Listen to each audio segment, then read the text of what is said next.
berharap karena kita sudah tadi kita ada pembagian bibit, kita berharap bapak-bapak, ibu-ibu yang terlibat di dalam Bulo ini bisa menjadi petani-petani modern.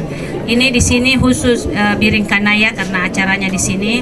Kita sudah ada lahan yang alhamdulillah cukup besar, tetapi tentu kita mau lahan ini ditata dengan baik dan insya Allah kita tanam dengan baik karena sudah punya lahan yang bagus, bibit yang bagus, kita punya tim yang bisa memberi bantuan, bisa memberi arahan, tetapi yang kita harapkan ini menjadi pertanian modern yang tertata dengan baik, sehingga ini tentunya kita mau sama seperti yang di luar negeri.